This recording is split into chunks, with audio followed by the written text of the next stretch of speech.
My name is Chunjin. I'd like to present the DATA620 final project for Group 5. Our group members are Anjo Hussein, Zhou Xinshi, and Chunjin An. The primary libraries used in this project are RE, NLTK, Pandas, Network, and Matplotlib, NumPy. The dataset is from Marble Wikia data and the ADAS data using sentiment analysis and the text analysis. Alignments were assigned to each of the set of 21 mythological beings within the text that was either monsters, giants, or divine in nature. The Marvel's data's alignments were then compared to the text data alignments, which concluded that the analysis performed of text was more accurate than the Marvel's assignments of alignments. They were very similar overall. The most accurate results came from the normalized average sentiment scores. Marvel differed mainly in the alignments of Seigen, Sleipnir, Tyr, and Utgard Loki. Based on the further analysis, it was determined that beings of a given alignment were more likely to interact with those of the same alignment of wisdom. Those who were least likely to interact with other alignments were those of the good alignments.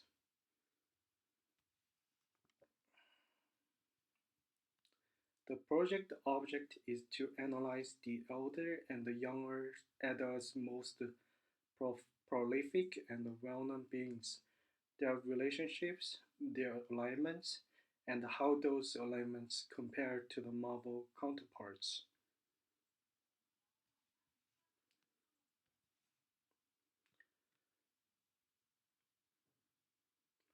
Our only interest was in Norse Pantheon's character from Earth 616 universe. To do this, information was originally stripped from Wikia by 538 and posted onto their GitHub in CSV format. I used Pandas library read CSV function obtained the data. Each character was gone through looking for the ones based on the set of the Norse deities, monsters, and the Jotun, which is the word for giant in Old Norse. In particular, we are looking for in Marvel character form, there was a minimal editing done to their data itself. Outside of dropping the name of the Marvel universe these characters were from and dropping the word characters from their alignments.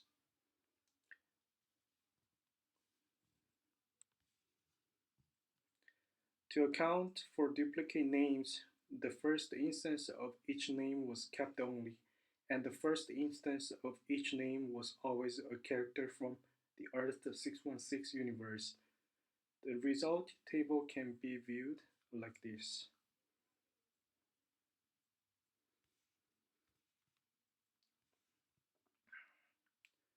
The errors were available online via Project Gutenberg. These texts are important for the analysis going forward as they will be used for determining the alignment of various beings, which the Norse pantheon in Marvel's universe based on the actual Norse pantheon, and the Jotun, the Old Norse word for giant, and a variety of monsters for lack of a better term. The editors both share a single text file and were brought into Python using the requester library. From there, RE was used to identify regular expressions, patterns, and break up the text into chapters, and to change the formatting for some instance of a dialogue so it would be more clear in the sentiment analysis who was saying what.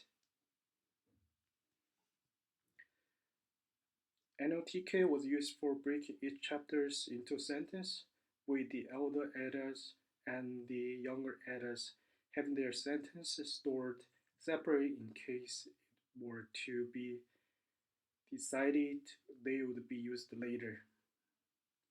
They ultimately were not, but the possibility still exists.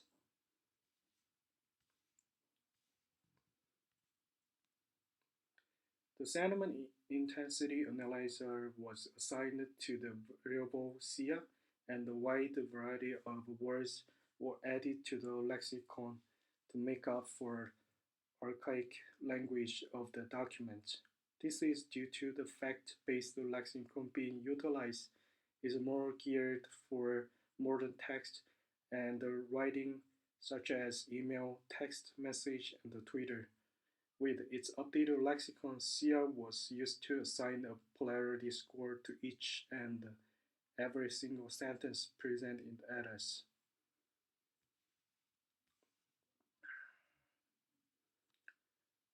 A function was created for assigned sentence and their scores to each being called scores. This process was done by looking at the name of whatever being was entered into the function and then comparing it against a list of names that have spelling variants in the text. Each spelling variation, if the being were to have one, would be searched for in the list using regular expressions, and the list of sentences were returned with that being's name.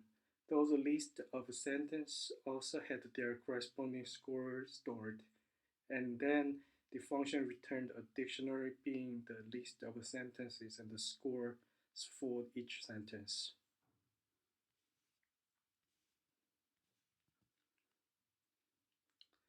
The three dictionaries created, one for each category of beings, were then combined into a single dictionary bearing seven keys: the name of each being, their status, God, Jordan, Master, each sentence for them, the positive sentimentality score, the neutral sentimentality score, and the negative sentimentality score, and the value of the subtracted negative sentimentality score from the positive one.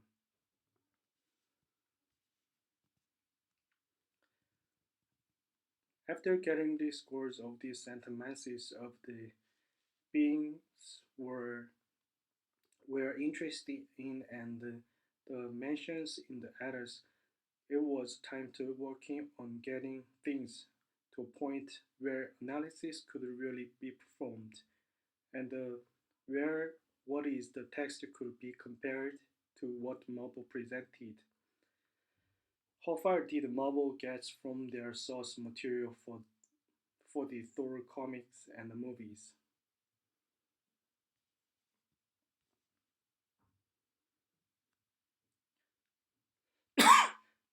This chart gives for each of the beings listed their average positive, neutral, and negative rating based on the sentiment analysis that was previously performed.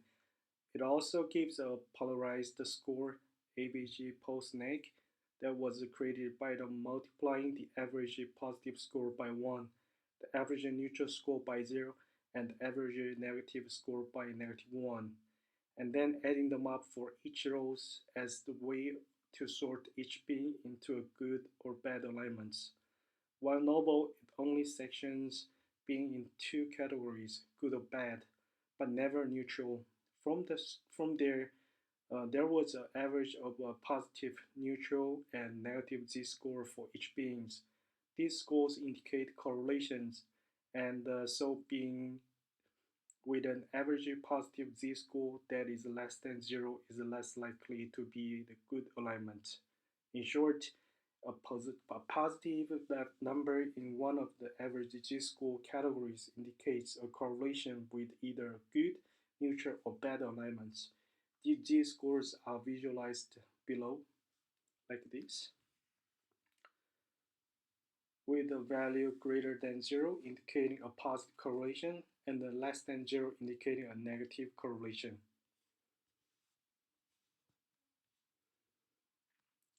Lastly, there were normalized average sentiment scores.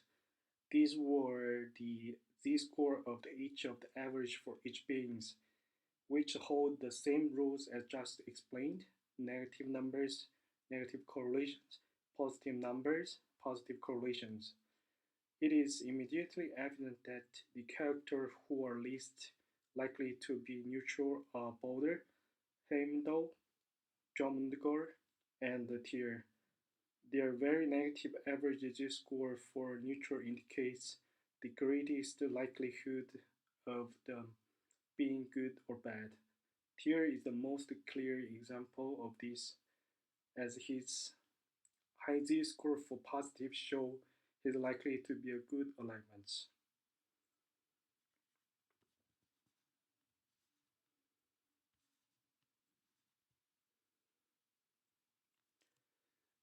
There is a Norse shaman called a Vova calling Frasier false, a pretty negative statement to be made about the goddess. It doesn't have a positive cinema score, and its negative cinema score is 0.48. The next two lines have a positive cinema score of 0 and a negative cinema score greater than 0.45. As well, her most positive sentence is her taking about riding her horse, and its positivity score is only 0.375. Fraser's cinema score suffered from negative discourse about and by her, although she herself is actually considered a good being.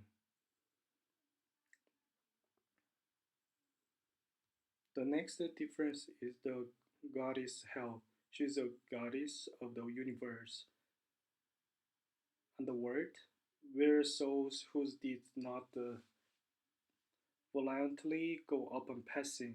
It's not for the soul of evil. It's not filled with demons or anything of such. It's just cold and lacking in parties. Not particularly evil, but the average sediment alignment lacks the ability to select the neutral, and the Marvel needs an easy villain. After that is Lucky. Lucky is an interesting one who could have several papers written about him. That aside, the average sentiment alignment lacks the ability to sign neutral, and Lucky does have a whole chapter dedicated to him bad mouthing the gods. Following Lucky is his blood brother, Odin, another victim of the average sentiment alignment that can be accredited for in party by the general good view of Odin. Sif is not particularly good or bad, one way or another. She does her own thing, and the average sentiment alignment could not account for that. Her interactions on the whole are positive in the text. Sage, on the other hand, was assigned the whole scale of possibility. She is often mentioned with Lucky, and that makes her more bad than not through association. But she is a more dutiful wife than anything else. Therefore, she is neutral. Sleipnir is strangely good. In the Marvel Universe, he could be considered good as he works for Odin, but Sleipnir is a horse, granted a many-legged horse that has a son of Loki, but still a horse. Good horse, a neutral horse, who is to say? Another deity with a full spread is Thor. In the comics, he is a good character. The comics are named Thor for a reason. In the text, he really is a more neutral, getting into trouble with Loki and going on crazy hijinks with him. The fact he has killed people likely is what tilts his score more neutral than good with average sentiment analysis. Here, his only excuse is Marvel need a character to switch side from good to bad, a fallen character, and he was picked for his this somber reason. Lastly, Jordan Yutgar Lucky. He was made bad in comics, but in the Eras, his worst crimes were throwing a party where he tried to the best Thor in Battle of wits with some trickery thrown in. He wasn't particularly good or particularly bad. He just was. So this is the table just explained.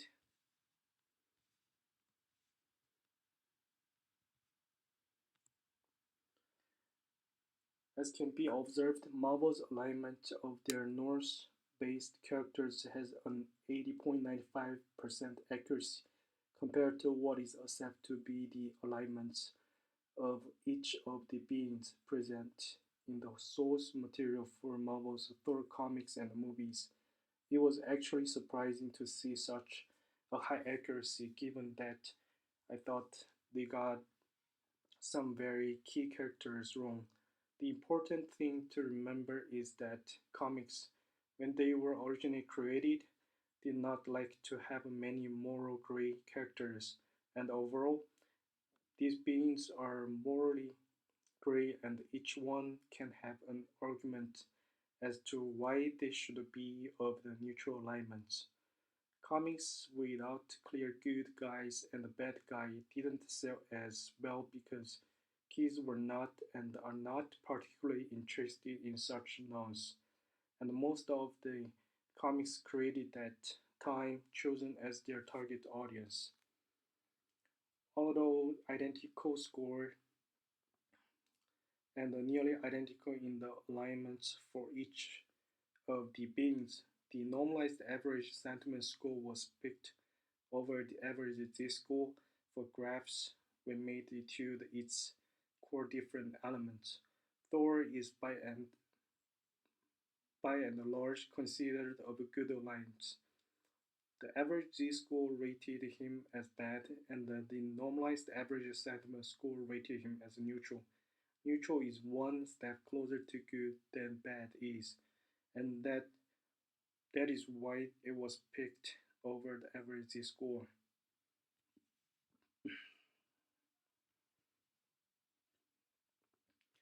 In examining the relationships when it comes to the older and the younger adults, looking at how each being interacts with each other provides itself as a captivating endeavor.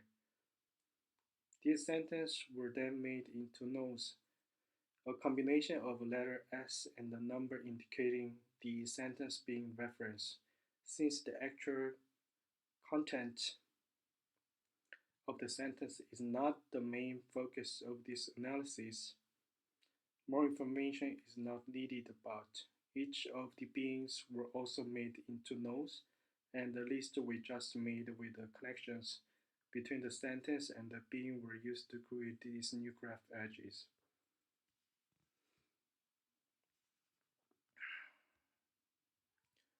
A color map was made for this. Each of the good beings' nodes would have a sky blue color. Each of the neutral beings would be gray.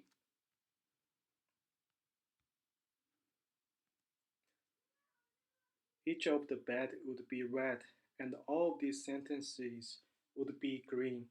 At a glance, the nodes most popular in collection are the god Odin, Thor, and Loki. No sentence particularly stands out as one of with many connections. At least they seem far less consequential than the beings in this myth, and so the sentence will not be considered in their own graph in favor of beings themselves.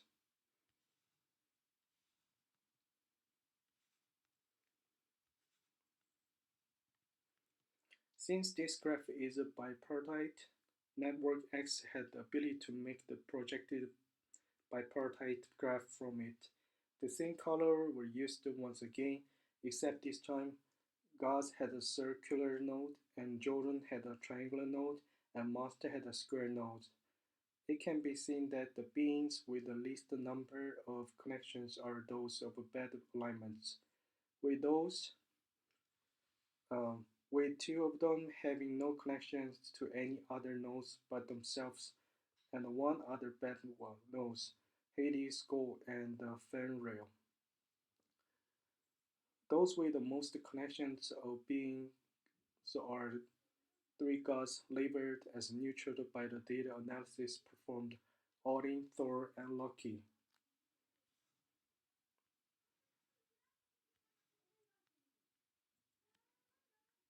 Of the monsters, the Fenrir has the most connections, while Hades and the Skulls have the least. These monsters are related to each other, funnily enough, so it might be expected to see similar numbers of nodes as neighbors, but that was not the case.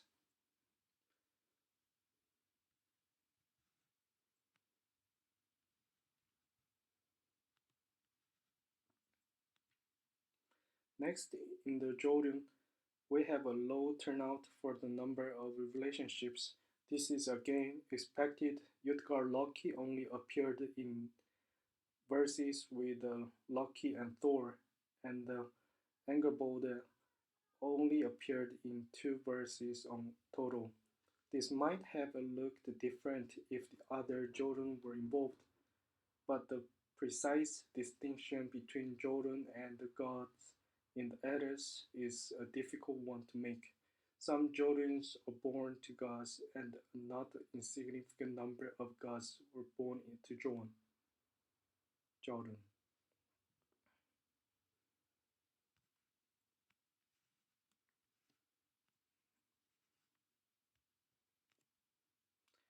Just barely eking out the lead of numbers total neighbors, which could also be seen as a number of definite relationships, is lucky. Those who are not his neighbors or who the data implies he has no relationship with a very interesting set. Namely Hades, Skull, Utgar Loki, and the Boulder.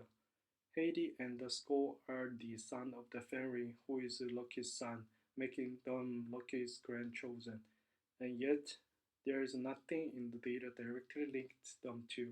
After this, we have a Utgar Loki has made who has been a feature of the debates among the community that has studied these species. The question as to whether Loki and the Utgar Loki are truly separated beings or one in the same. Lastly, Balder. Balder Loki leads to Balder's death, but their names do not share in sentence, which is strange when you think people would be accusing Loki for the murder. Then there's Angerboda, the children whom mothered most of Lucky's children. She has a total of two neighbors. Without looking at the graph we have seen, it is easy to assume these two are from among Loki and their children. One is indeed Loki, the other one is child Loki had mothered himself. Long story. On the other hand, when observing Odin, who came in second for the number of neighbors, his list makes far more sense for being he shared no relationship with based off an analysis. These are Sif, his daughter-in-law, Angerbold, the Jordans who mothered most lucky children, Utgar Loki, who Odin never met as far as can be told from reading, and Hades and the Skull Fenrir's son. This list makes more sense.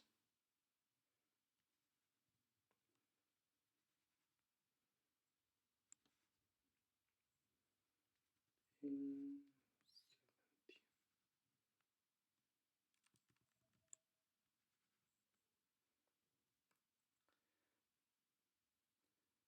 Based on the data analysis performed, the number of neighbors or relationships had by those neutral alignments were the greatest.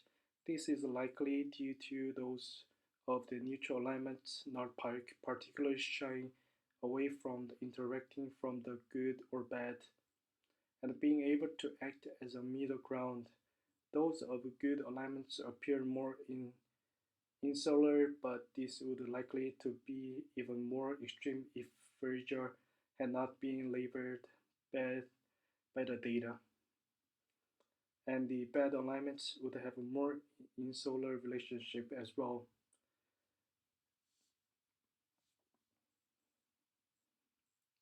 This correlation is more clearly explained here.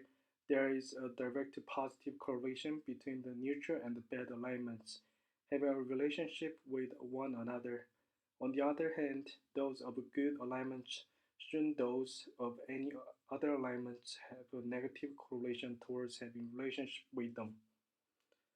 In conclusion, evaluating the data leads to a series of conclusions about the inquiries made when approaching this undertaking. First and foremost, it was possible to assign alignments to the mythological beings selected using text and the sentiment analysis on the old and the young Eddas. It was also possible to compare the alignments that Marvel had given each of the characters inspired by these beings in comic series Thor. Lastly, a correlation was identified between alignments and the relationships. Thank you for watching my presentation.